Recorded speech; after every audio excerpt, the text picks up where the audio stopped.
Bismillahirrahmanirrahim.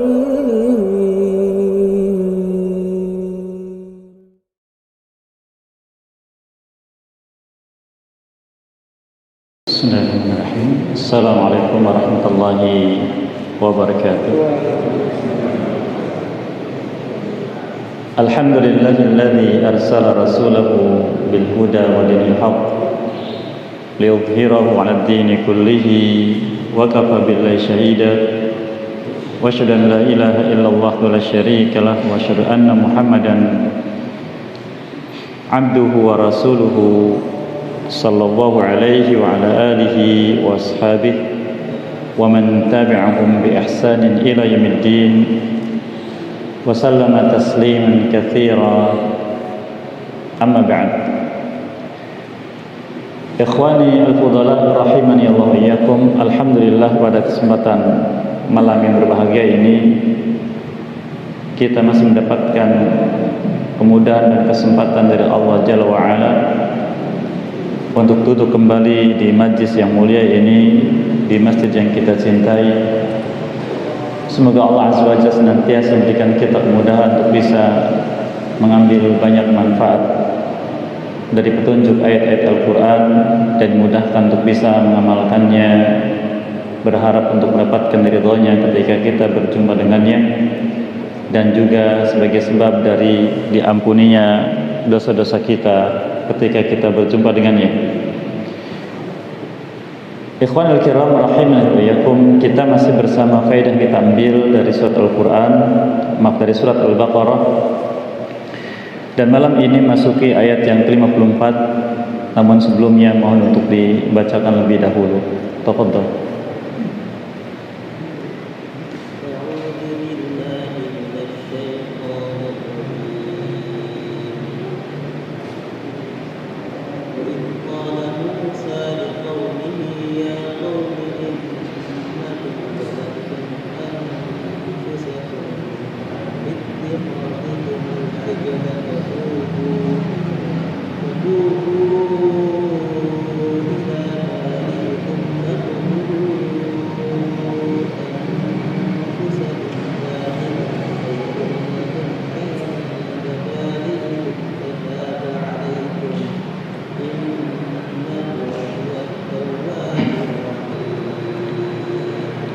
Barakallahu fikum.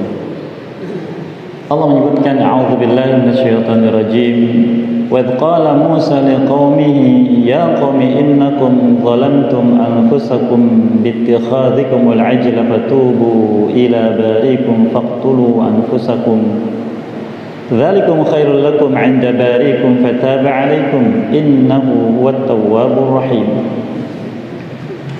Dan ketika Nabi Allah Musa alaihissalam berkata kepada kaumnya, itu Bani Israel, wahai kaumku, sesungguhnya kalian telah berbuat zalim pada diri kalian, berbuat zalim pada diri kalian. Apakah perbuatan zalimnya? Kalian menjadikan seekor anak sapi dari perhiasan kalian yang diibadahi. Maka dengan sebab itu bertobatlah kalian kepada pencipta kalian yang mengadakan kalian dari tidak ada menjadi ada di muka bumi ini. Kemudian bunuhlah diri kalian. Yang demikian itu lebih baik untuk kalian di sisi pencipta kalian, maka dia akan menerima taubat kalian. Sesungguhnya dia Maha penerima taubat lagi Maha penyayang. Ayat yang mulia ini masih ungkitan yang Allah sampaikan pada Bani Israel, di mana Nabi kita sallallahu alaihi wasallam disuruh oleh Allah menyampaikan pada mereka Bani Israel yang ada di Madinah secara khusus, dan Bani Israel pada umumnya dari zaman itu sampai kapanpun.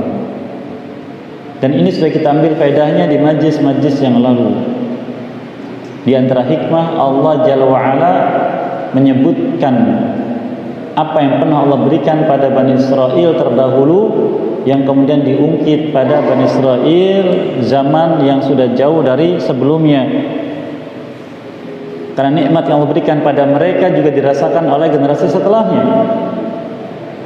Karena seandainya Allah tidak maafkan mereka, Allah mengazab mereka, maka Bani Israel yang saat ayat ini turun tidak ada. Tidak ada. Dan keberadaan manusia di muka bumi nikmat dari Allah Azza wa Jalla, yang harus senantiasa diingat dan disyukuri. Kemudian Allah menyebutkan ungkitan berikutnya, yaitu satu nikmat dari nikmat yang Allah peringatkan Bani Israel sebelumnya dalam firman-Nya sampai diulang 2 kali. Ya Bani Israel adhkuru ni'mati allati an'amtu 'alaikum. Wahai Bani Israel, ingat oleh kalian dan sebutlah nikmat yang pernah aku berikan kepada kalian semua. Di ayat sebelum ayat ini Allah sebutkan tentang maaf yang Allah berikan pada mereka ketika mereka menjadikan perhiasan-perhiasan mereka diubah menjadi patung anak sapi yang diibadahi. Dimaafkan. Namun maafnya Allah Jalla wa'ala yang diberikan pada hambanya ada konsekuensi sesuai dengan perbuatan maksiat yang dilakukan, sesuai dengan penyimpangan yang dilakukan. Ada konsekuensi di kehidupan dunia ini. Adapun di akhirat, maka apabila hambanya bertobat, Allah menghapuskan dosanya. Tapi di dunia, maaf itu bukan berarti harus dibebaskan, tidak. Ada konsekuensi untuk menguji kejujuran iman.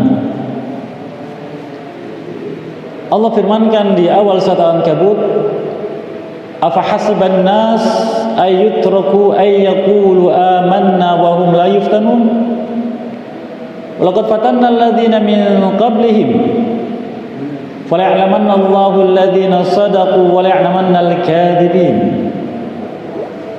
Apakah manusia menyangka akan biarkan saja mengucapkan dengan lisannya kami beriman, sedang mereka tidak diuji? Sesungguhnya kata Allah, kami telah menguji orang-orang sebelum mereka, dan dengan ujian itu Allah mengetahui siapa yang jujur imannya dan siapa yang dusta. Orang sebelum mereka yaitu Bani Israel, dan diantara di ayat ini diuji dengan sebab maksiat mereka yang besar, yaitu syirik. Allah menyampaikan maafnya, tapi ada syarat. Maka demikianlah berlaku bagi seluruh taubat. Yang akan kita ambil faedahnya insyaallah, yang Allah berikan syarat taubatnya bagi umat Nabi kita Muhammad sallallahu alaihi wasallam, yang merupakan rahmat dari Allah khusus pada umat beliau. Disebabkan karena Nabi sallallahu alaihi wasallam Allah ungkit. Karena Allah Azza wa Jalla tidak menimpakan azab pada mereka ketika mereka berbuat kesyirikan besar.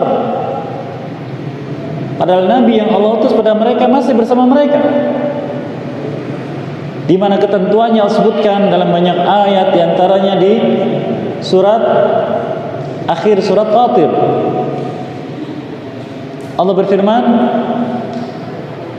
"Walau ya'khudullahu an-nasa bima kasabu ma taraka 'ala dhahriha min dabbah." Seandainya Allah mengadab setiap manusia karena perbuatan maksiat mereka, niscaya tidak akan tersisa di muka bumi ini makhluk yang melata berjalan di atasnya. Tidak akan tersisa. Tapi Allah berikan maaf. Oleh karena jemaah sekalian rahimani wa iyyakum, apabila kita berbuat maksiat apapun bentuknya, dan kita mendapati maksiat di lingkungan kita, dan Allah tidak timpakan kehancuran, Allah tidak timpakan kerusakan, maka ini termasuk dari maafnya Allah Azza wa Jalla. Bukan berarti Allah lalai. Bukan berarti Allah tidak peduli. Allah berikan maaf agar kita sadar dengan sendirinya dan kembali kepadanya. Karena di kaum yang lain Allah timpakan. Allah timpakan. Ada ditimpakan itu menghancurkan lingkungan, membinasakan makhluk. Karena sudah melampaui batas.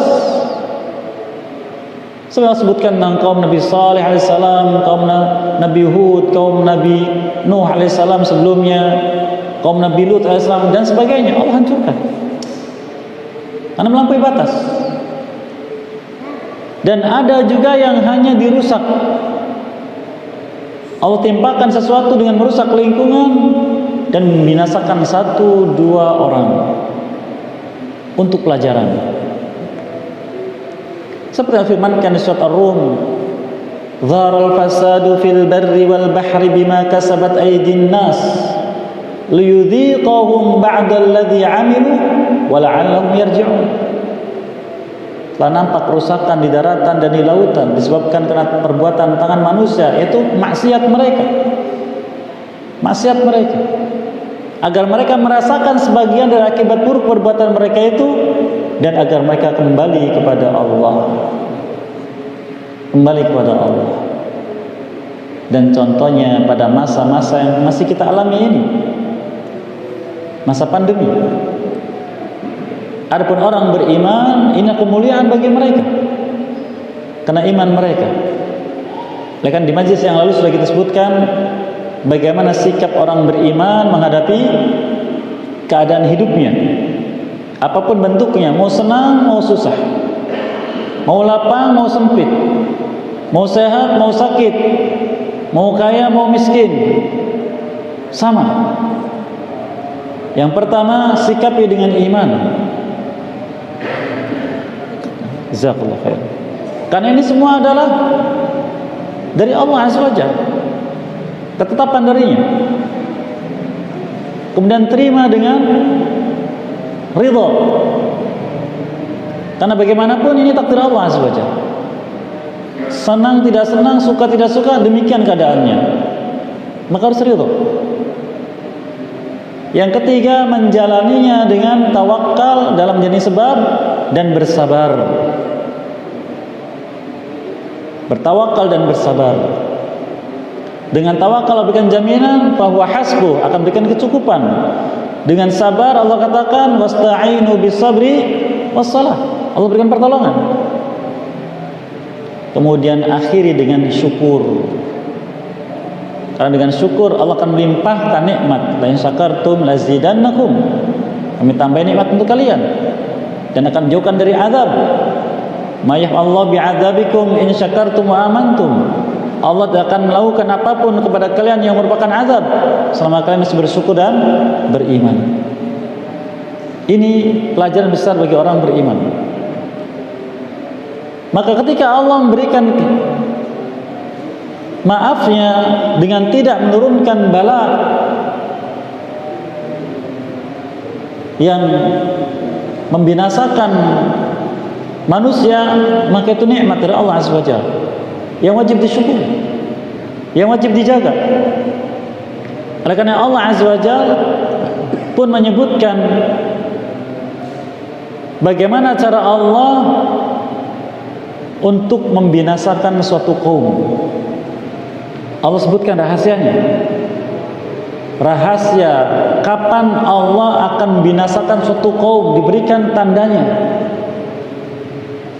Allah firmankan di surat Al-Isra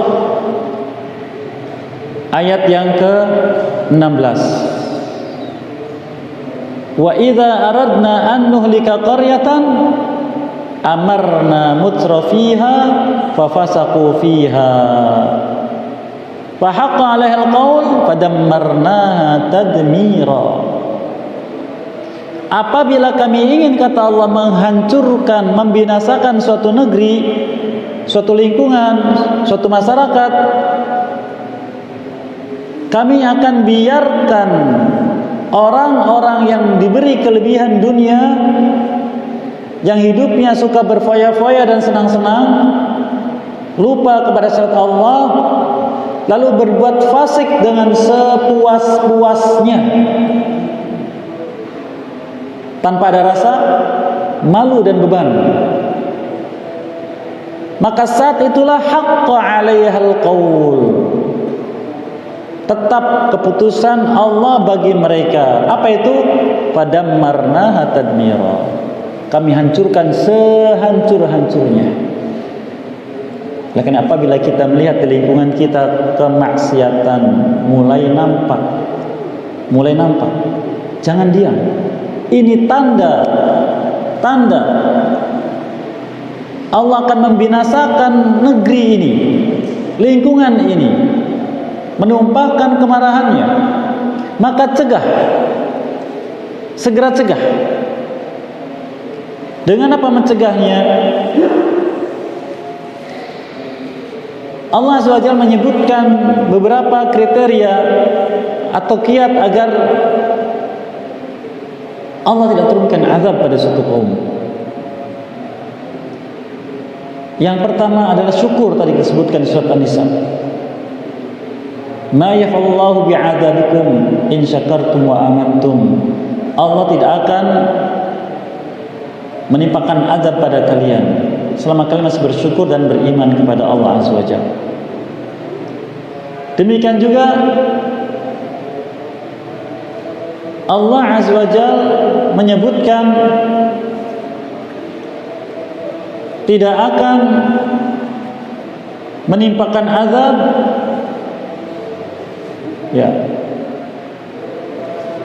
apabila hambanya masih beristighfar, bertobat. Allah firmankan di surat Al-Anfal ayat yang ke-33, "Wa ma kana Allah liyu'adzibahum wa anta fihim, wa ma kana Allah mu'adzibahum wa hum yastaghfirun." Allah tidak akan mengadab mereka saat engkau masih bersama mereka, wahai Muhammad SAW. Dan Allah tidak akan mengadab mereka selama mereka masih beristighfar.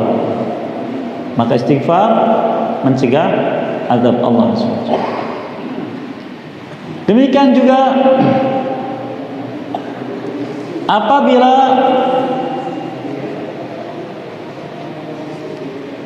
nasihat masih ditegakkan,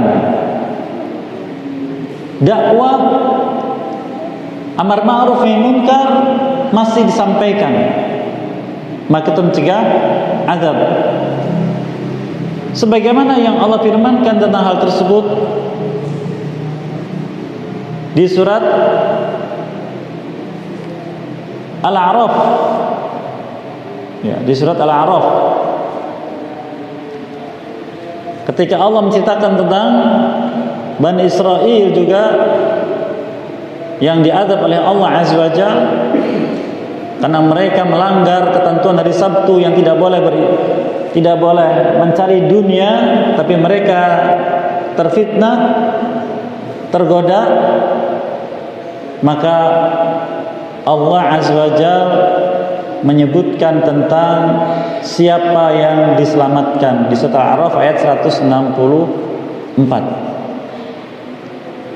Allah firmankan, "Wa idh qalat ummatun minhum lima ta'idhuna qauman illahu muhlikuhum aw mu'adzibuhum 'adzaban syadida qalu ma'dziratan ila rabbikum wa la'allahum yattaqun." Ketika suatu umat berkata kepada mereka, suatu umat yaitu orang-orang saleh tapi tidak peduli dengan lingkungannya, saleh untuk diri sendiri, berkata kepada satu kaum yang mereka saleh, berilmu, mengingatkan kaumnya agar tidak berbuat maksiat kepada Allah Azza wa Jalla. Mereka katakan kepada orang yang saleh yang menasihati kaumnya ini, lima ta'iduna qauman Allahu muhlikum aw mu'adzibu 'adzaban syadida. Kenapa kalian repot-repot mengingatkan, menasihati suatu kaum yang Allah pasti membinasakan mereka dan mengadab mereka dengan adab yang keras? Apa jawab kaum ini yang melakukan amar ma'ruf nahi munkar? Qalu ma'dziratan ila rabbikum wa la'allahum yattaqun. Mereka menjawab, ini sebagai ungkapan kepada Rabb kita Ungkapan dari Rabb kalian ma'dzirah. Apa ma'dzirah? Minta maaf. Tolong jangan turunkan azab. Kami bisa lakukan ini. Yang pertama, yang kedua wala'alam yattaqun, agar mereka ingat bertakwa pada Allah SWT, meninggalkan perbuatan mereka. Ini diantara rahasia Allah SWT agar tidak timpakan azab. Kita kembali masih tentang faedah dari apa yang disebutkan tentang Bani Israel, yaitu ketika Nabi Musa AS mengatakan kepada mereka, "Idz qala Musa liqaumi ya qaumi innakum zalamtum anfusakum bittikhadhikumul ijl." Jadi sebelum kita jelaskan tadi, setiap perbuatan maksiat ada konsekuensi. Walaupun dimaafkan dari azab, tapi ada konsekuensi yang terkait dengan maksiat itu. Karena kata sebagian ulama, apabila seorang kita terdorong kuat oleh hawa nafsu untuk berbuat maksiat, ingatlah akibat buruknya, hukumannya di dunia dan juga di akhirat. Niscaya itu akan menghentikan kita. Akibat buruknya di dunia dan di akhirat. Mau berbuat zina, nikmat memang sesaat, tapi akibatnya bagaimana di dunia dan di akhirat. Mencuri, korupsi, membunuh, menipu dan sebagainya. Akibat di dunia dan akibat di akhirat. Karena setiap maksiat ada konsekuensinya di dunia. Kemudian Allah menyebutkan tentang Nabi Musa AS berkata pada kaumnya karena perbuatan mereka itu, innakum zalamtum anfusakum. Pertama, ya kaum. Kata sebagian ulama di sini ada faedah. Bagi siapapun yang menasihati orang lain yang berbuat kemungkaran, maka gunakan bahasa santun, bahasa keakraban.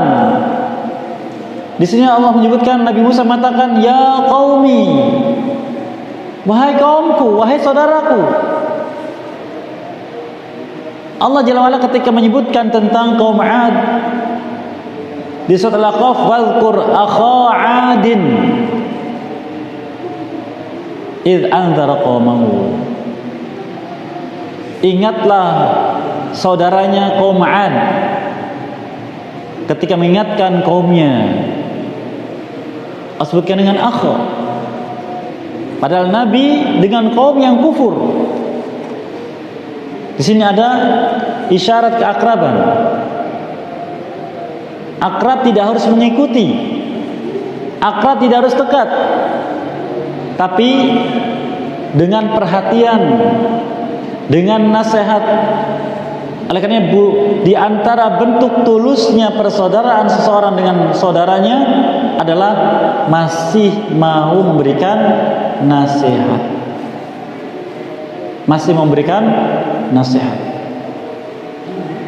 Dan Nabi kita menyebutkan suasana ad-dinu an-nasihah. Agama adalah nasihat. An-nushu, sesuatu yang murni, yang tulus, yang disampaikan dari hati. Karena rasa cinta agar saudaranya kembali kepada Allah, bukan berarti benci. Sehingga apabila ada orang menasihati kita, sikapi dia sayang pada saya, dia cinta pada saya, makanya dia memberikan nasihat. Kalau dia benci, dia akan pergi, meninggalkan saya, bahkan mengolok-olok saya, bahkan menghinakan saya. Tapi tidak, dia datang padaku, berbicara empat mata dan menasihati aku. Berarti dia cinta, sayang kepadaku karena Allah SWT. Dan bahasa yang digunakan harus ya kaum, wahai kaumku. Tidak mengatakan ya kafir, ya kufar, ya usad, wahai orang kafir, wahai ahli maksiat. Tidak. Tidak adab, tidak etis. Kalimat-kalimat seperti itu membuat orang lari. Sampai Nabi kita menyebutkan kepada sebagian sahabat sallallahu alaihi wasallam, inna minkum munafirin. Di antara kalian ada orang yang membuat orang lain lari dari petunjuk. Padahal ini tentang kisah salat berjamaah yang bacanya panjang, sampai ada orang mundur dari jamaah salat sendiri. apalagi dalam masalah dakwah. Maka ajak dengan bahasa yang santun, dengan ungkapan kasih sayang, perhatian, sampai Allah sendiri ketika mengutus Nabi Musa AS dan saudaranya Nabi Harun AS untuk menyampaikan dakwah Islam kepada Fir'aun, Allah katakan faqula lahu qawlan layyina, ucapkan, sampaikanlah kalian berdua kepadanya ucapan yang layyin, yang lembut, yang ramah, yang sopan. Subhanallah. Bukan dengan teriak-teriak, bukan dengan telunjuk, bukan dengan vonis, tidak. Diberikan harapan kembali. Lihat Nabi Nuh AS pada anaknya, irkam ma'ana walatakum ma'al kafirin, mari naik bersama kami, walatakum ma'al kafirin, jangan menjadi bersama orang yang kafir. Tidak walatakun minal kafirin, dari orang-orang kafir, tidak, tapi bersama orang kafir. Diberi harapan. Ini etika. Ini yang diajar Allah Azza wa Jalla. Nabi kita dikatakan oleh Allah Azza wa Jalla surat Ali Imran, walau kun fa bima rahmatin minallah lintalahum walau kunta faddan ghalidhal qalbi lan faddu min hawlik. Yang terbentuk rahmat Allah kepadamu, wahai Muhammad SAW, engkau orang yang lembut pada umatmu, pada mereka lembut, santun. Seandainya engkau pun keras, kasar, garang, niscaya mereka akan lari darimu. Keras juga padamu. Subhanallah, sudah diingatkan bagaimana cara berdakwah, memberikan nasihat. Begitu juga Nabi Musa SAW katakan, ya qaumi, wahai kaumku. Kedekatan dengan mereka, tidak dengan vonis, tidak dengan hal-hal yang buruk. Kemudian sebutkan innakum zalamtum anfusakum, sungguh kalian berbuat zalim pada diri kalian sendiri. Padahal perbuatannya adalah syirik. Dan syirik zalimnya pada siapa? Kepada Allah Azza wa Jalla. Karena zalim ada 3 macam, tergantung siapa yang dizalimi. Yang paling besar zalim kepada Allah itu syirik. Allah firmankan surat Luqman, inna syirka la zulmun azim. Syirik adalah kezaliman yang besar. Yang kedua, zalim kepada sesama dengan merampas hak mereka atau tidak menunaikan hak mereka dengan berbagai macam bentuknya.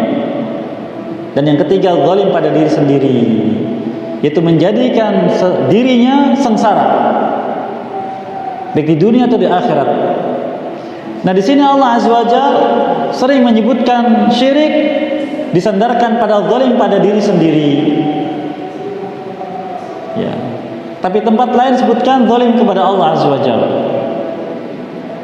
Maka zalim pada diri sendiri, kata sebagian ulama, karena akibat perbuatannya itu dirinya terzalimi, mendapatkan keburukan. Maka siapa yang berbuat zalim padanya? Dirinya sendiri, bukan Allah Azza wa Jalla. Maka setiap sebab perbuatan zalim kembali pada diri, itu zalim pada diri sendiri. Innakum zalamtum anfusakum, kalian berbuat zalim pada diri kalian sendiri. Maka hindari perbuatan zalim. Karena perbuatan zalim, kata para ulama, menghalangi petunjuk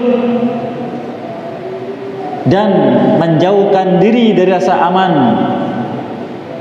Maka silakan dalam kehidupan dunia ini kita kembali pada diri kita. Ketika kita berbuat zalim apapun bentuknya, hidupnya tidak tenang, hidupnya tidak nyaman, dan takut orang lain tahu lalu bicara kepadanya, menasehati. Betul tidak? Tidak suka saya, berarti fulan tahu, makanya dia menasihati saya. Tidak suka dia. Sehingga ketika jauh dari nasihat, jauh dari petunjuk. Ketika galau hidupnya, tidak aman hidupnya. Allah firmankan surat Al-An'am, alladzina amanu walam yalbisu imanahum bidzulmin ulaika lahumul amnu wa hum muhtadun. Orang yang beriman dan tidak mencampur adukan imannya dengan kezaliman, kezaliman manapun, walaupun yang dimaksud adalah syirik, maka baginya rasa aman di dunia dari keburukan, di akhirat dari azab, dan wahum muhtadun, berarti mereka berada di atas petunjuk. Sebagaimana menjelaskan, perbuatan zalim tergantung dari jenisnya, maka dia akan terhalangi dari rasa aman dan petunjuk. Apabila zalim kepada Allah, maka penuh dihilangkan rasa aman dan petunjuknya. Bila zalim pada sesama sesuai dengan kadarnya, demikian juga zalim pada diri sendiri sesuai dengan kadarnya. Maka kalau kita ingin dibuka pintu petunjuk oleh Allah, hindari kezaliman. Kalau kita ingin hidup aman, hindari kezaliman. Lalu Allah menjelaskan bentuk kezalimannya. Bittikhadhikumul ajla, dengan mengambil seekor anak sapi. Di sini memahami ayat Quran tidak cukup dengan paham bahasa Arab. Kalau kita paham bahasa Arab, maka akan dapati mengambil seekor anak sapi. Untuk apa? Tapi memiliki dasar-dasar ilmu yang lain. Khususnya adalah keterkaitan antara ayat yang satu dengan sebelumnya dan setelahnya, dan ayat yang lain yang sealur. Sehingga kita ketahui, dengan Allah tidak menyebutkan secara panjang, maka itulah bentuk mukjizat ayat Quran. Allah sebutkan singkat karena tidak perlu menyebutkan. Mengapa? Sebelumnya sudah diisyaratkan, dan di tempat yang lain jelaskan panjang sesuai dengan alurnya. Maka cukup dihadzaf, tidak disebutkan. Bittikhadhikumul ajla, yaitu mafhum bahwa yang maksud adalah patung anak sapi yang terbuat dari perhiasan emas yang dibikin oleh Bani Israel atas inisiatif dari seorang dari mereka yang bernama Samir. Kisahnya ada panjang, insyaallah di tempat tersendiri akan kita ambil faedahnya bila kita sampai pada ayat tersebut. Maka dengan sebab perbuatan itu zalim, Allah maafkan. Allah tidak hancurkan mereka, Allah tidak mengadab mereka, dimaafkan. Tapi ada konsekuensi taubat. Tadi kita sudah disebutkan. Apa kata Allah? Fatubu ila bari'ikum, bertobatlah kepada bari kalian, zat yang telah mengadakan kalian dari tidak ada menjadi ada di muka bumi ini. Allah menyebutkan namanya Bari, Al-Bari. Kemudian bagaimana syaratnya? Allah katakan faqtulu anfusakum, maka hendaklah kalian membunuh diri-diri kalian. Syarat yang berat. Ulama tafsir banyak menyebutkan riwayat dan pendapat para ulama. Di antara Al-Imam Al-Katsir telah memberikan panjang beberapa riwayat. Singkatnya adalah mereka berkumpul di lembah, masing-masing membawa, ada yang pisau dapur, ada yang belati, ada yang pedang pendek, ada yang pedang panjang. Apa yang mereka dapat dari senjata di rumah dibawa. Lalu mereka dikumpulkan dan Nabi Musa AS memberikan isyarat agar siapapun menebaskan senjatanya ke orang terdekat dengannya. Tidak peduli mau ayahnya sendiri, mau ibunya, mau kakaknya, mau adiknya, siapapun, yang penting tebas. Maka terjadilah banjir berdarah dan mayat bergelimpangan, dihitung sekitar 70.000 orang. Limbah itu 70.000 orang. Nabi Musa membiarkan, beliau disuruh oleh Allah SWT untuk memberikan isyarat untuk mulai. Dibiarkan. Beliau sedih, beliau menangis. Tapi bagaimana, ini perintah dari Allah SWT. Tidak boleh menghindar. Seandainya mereka Bani Israel yang ada zaman ini, Yahudi dan Nasrani, yang mengatakan saat Islam kejam dan sebagainya, membuka kembali sejarah yang pernah terjadi pada mereka, nenek moyang mereka, apa yang akan mereka katakan? akan menuduh Nabi Musa AS kejam, kufur. Beliau laksanakan karena perintah dari Allah. Faqtulu anfusakum, sampaikan kepada mereka, bunuh diri-diri kalian. Suara teriakan dan sebagainya menggema di lembah tersebut. Maka ketika beliau diperintahkan oleh Allah SWT untuk memberikan tanda, mengangkat kainnya, berhenti. Maka rahmat Allah SWT menjadikan yang gugur terbunuh menjadi syuhada. Yang masih hidup diampuni dosanya. Faqtul anfusakum dzalikum khairul lakum 'inda barikum. Itu semua lebih baik untuk kalian di sisi Tuhan kalian Allah Azza wa Jalla. Karena orang yang mati di jalan Allah Azza wa Jalla, Allah firmankan di surah Al-Baqarah ini juga, wala taqulu liman yuqtalu fi sabilillah amwat bal ahya walakin la tash'urun. Jangan kalian katakan orang yang terbunuh jalan Allah itu mati. Ya, bahkan mereka hidup tapi kalian tidak menyadarinya. Di ayat lain surat Al-Imran katakan inda rabbihim yurzaqun. Di sisi Tuhan mereka mendapatkan rezeki. Karena yang namanya mati itu bukan berarti selesai hidup, tidak. Proses perpindahan hidup dari satu alam ke alam berikutnya. Kita akan mengalami hidup berapa kali? Berapa kali? Pertama di alam rahim sudah kita lewati. Pindah hidupnya ke alam dunia. Apa prosesnya? Pintunya apa namanya? Gimana? Lahir, ya kan? Lahir itu pintu dari alam rahim ke alam dunia. Nanti pindah dalam dunia ke alam barzakh. Apa namanya pintunya? Mati. Dari alam barzakh ke alam akhirat ada pintunya, apa itu? Kiamat. Jadi hanya perpindahan. Maka jangan dikatakan oh sudah mati. Tidak, masa mereka masih hidup. Hidup yang berat karena menanggung akibat dari perbuatan di dunia ini. Ya, baik. Khairul lakum 'inda barikum. Lebih baik untuk kalian. Bagi yang gugur. Fataba 'alaikum, maka menerima tobat kalian. Subhanallah. Oleh karena para sahabat paham betul resiko perbuatan maksiat. Maka tidak aneh bagi mereka yang terperosok dalam maksiat karena hawa nafsunya. Dalam hal ini zina yang sering kita dapatkan riwayatnya, baik itu dari sahabat yang bernama Ma'iz radhiyallahu anhu atau seorang wanita dari Bani Ghamidiyah radhiyallahu anha yang terperosok dalam zina, datang kepada Rasulullah, ya Rasulullah, asabtu haddan min hududillah fatahhirni. Ya Rasul, aku telah melanggar hukum Allah, sucikan aku. Datang resiko hukuman dunia. Tapi ketika bertobat bagaimana? Fataba 'alaikum, maka menerima tobat kalian. Innahu at-tawwabur rahim, dia zat Maha penerima tobat lagi Maha merahmati.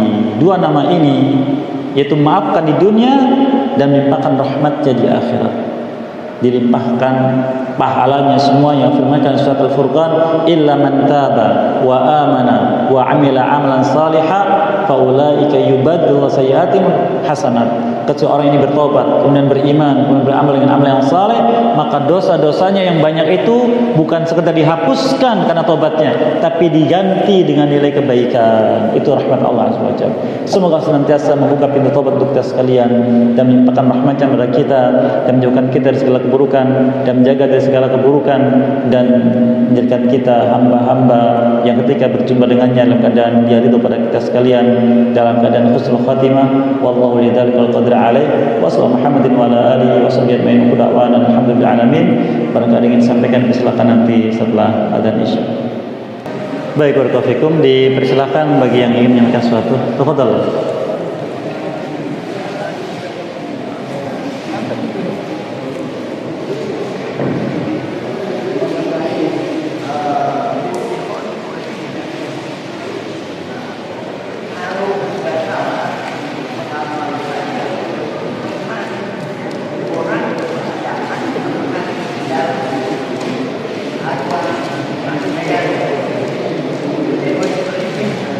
70 orang.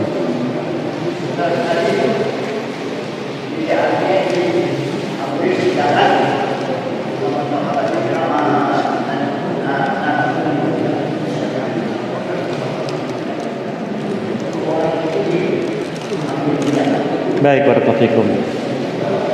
Tentang 70 orang yang diambil dari Bani Israel, nanti setelah kejadian itu Nabi Musa AS dipinta oleh Allah Azza wa Jal mengambil 70 orang dari Bani Israel, pemimpin mereka di miqat secara khusus. Ada ayat yang setelah ini insyaallah. Ada ayatnya sendiri. Barakallahu fikum. Di ayat yang ke-70 sekian insyaallah ada setelah ini.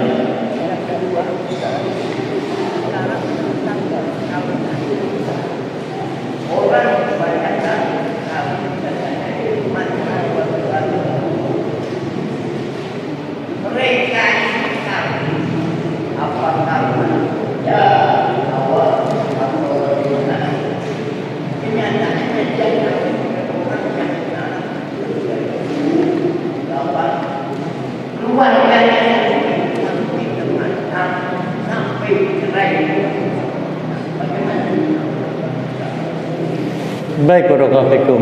Tentang masalah nikah, dalam ibadah apapun ada beberapa hal yang harus diperhatikan dan akan jadi sah kalau itu diperhatikan. Yang pertama syaratnya, yang kedua rukunnya. Ini penting. Bila syaratnya terpenuhi, rukunnya terpenuhi, ibadah apapun sah, termasuk nikah. Kan nikah ibadah. Namun apabila dalam suatu ibadah, khususnya pernikahan di sini, apa yang terjadi setelahnya itu tidak diperhatikan, maka dia menjadi zalim. Karena dalam pernikahan, dan ini antara hikmahnya Nabi SAW, barang siapa menikah berarti dia telah menyempurnakan setengah dari agamanya, maka dia bertakwa pada Allah akan setengah sisanya. Setengah sisa yaitu tentang apa yang terkait dengan hak-hak Allah Azza wa Jalla dan yang terkait dengan hak-hak hambanya. Dalam pernikahan banyak ibadah, dari menggauli suami atau istri, keluarga suami, keluarga istri, kerabat mereka, anak-anak, nafkah dan sebagainya. Maka bila itu tidak dipenuhi, zalim. Oke, tidak sedikit suami zalim pada istri atau sebaliknya, yang sampai pada kadar nusuznya istri pada suami durhaka, atau nusuznya suami kepada istri. Suami juga bisa nusus, kata ulama. Dengan apa itu? Dengan tidak menunaikan hak istri. Bukan hanya nafkah, tapi juga kasih sayang, bermalam dan sebagainya. Oleh karenanya, ketika seorang laki-laki dia mempermainkan wanita, maka dia akan mendapatkan tuntutan nanti dalam hisab. Dan apabila permainan itu dengan menghadirkan madu, bukan madu untuk diminum ya, saingan, pendamping lain, dan tidak adil, maka dia akan ditampakkan di hadapan makhluk di akhirat, dikumpulkan dalam golongan orang-orang yang tidak adil terhadap istri-istrinya. Nabi kita SAW dikumpulkan dalam keadaan miring sebelah pundaknya, ditampakkan. Oleh karenanya, seorang muslim ketika ingin berbuat apapun, maka waspada dari zalim. Dan zalim itu maknanya adalah tidak menempatkan sesuatu pada tempatnya. Ya, oleh karena banyak isti'anah kepada Allah. Karena ketika kita ingin jalani sesuatu, 3 perkara perlu kita senantiasa sertakan. Yang pertama, isti'anah kepada Allah, minta tolong. Minta tolong. Dan yang terakhir hikmah Nabi kita SAW, ketika keluar rumah kita diajar untuk baca doa keluar rumah yang isinya isti'anah kepada Allah. Bismillahirrahmanirrahim, tawakkaltu 'ala Allah wala haula wala quwwata illa billah. Isti'anah kepada Allah. Yang kedua, waspada dari penyimpangan. Karena syaitan akan senantiasa menyimpangkan. Maka selalu isti'adzah kepada Allah ketika mendapati penyimpangan. Ya. Kemudian apabila kita ternyata terperosok dalam penyimpangan, berbuat kesalahan, segera ikuti dengan istighfar. Isti'anah. Yang kedua, isti'adzah. Yang ketiga, istighfar. Silakan kita evaluasi perbuatan kita yang mana. Nah, apabila ternyata yang berbuat orang lain, tadi kita sebutkan di antara hikmah Allah Azza wa Jalla, kita tidak menuduh, kita tidak memvonis, kita tidak memanggil panggilan buruk. Allah katakan, la yaskhar qaumun min qaum asa yakunu khairan minhum. Bisa jadi mereka yang dihinakan itu lebih baik dari yang menghinakan. Wala tanabazu bil alqab, jangan saling menjeluk-juluki dengan julukan yang buruk. Bisal ismul fusuq ba'dal iman, nama terburuk adalah kekufuran setelah iman. Ini etika dari Allah Azza wa Jalla. Tapi nasihat, diingatkan agar tidak lagi melanjutkan perbuatan tersebut dan kembali kepada Allah Jalla wa ala. Begitu, Allah barakallahu. Silakan.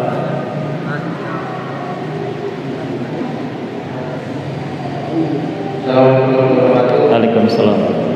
Saya menambahkan bisa diamalkan bahwa Umar bin Khattab baru wafat itu ditanya kepada malaikat terakhir, namun malaikatnya itu kira-kira muncul dengan wajah yang menyenangkan dan Umar malah melawan balik malaikat tersebut dan akhirnya malaikat tersebut dengan wajah menjadi tidak menyenangkan. Itu benar atau tidak? Ada tersebut dan ada yang tidak benar. Baik, barakallahu fikum. Kejadian tentang Umar bin Khattab radhiyallahu anhu sudah wafat, dikuburkan. Kemudian disebutkan beliau marah kepada malaikat Munkar dan Nakir sampai keduanya takut. Kira-kira masuk akal tidak? Umar yang dikuburkan, bukan Nabi SAW. Kalaupun Nabi beliau sudah wafat, karena hadis Nabi itu syaratnya beliau masih hidup. Kalaupun beliau sudah wafat, tidak lagi diriwayatkan hadisnya. Ini yang disebutkan adalah Umar. Maka dari maknanya saja sudah gharib. Jadi kita jangan mudah percaya dengan riwayat. Ada ilmunya riwayat itu, ada batasnya. Ya. Betul, kita diwasiatkan Nabi SAW, alaikum bisunnati wa sunnatil khulafair rasyidin. Kalian wajib berpegang teguh dengan sunnahku dan sunnahnya khulafaur rasyidin. Itu ketika masih hidup. Namanya sunnah itu teladan dari jalan yang mereka lalui ketika mereka masih hidup. Sudah wafat, selesai urusannya. Idza mata ibnu Adam inqata'a amaluk. Anak Adam jika sudah mati terputus amalnya. Sekarang Umar beramal setelah wafatnya beliau radhiyallahu anhu. Menyelisih hadis yang sahih. Maka Allah alam bisawab hal tersebut. Secara makna sudah gharib. Barakallahu. Cukup ya ikhwan. Sedemikian sekali mohon maaf atas kesalahan dan keliruan dan apa yang bisa diberkahi dan mudahkan bisa mengamalkannya dan terus dimaafkan dan diampuni sekalian.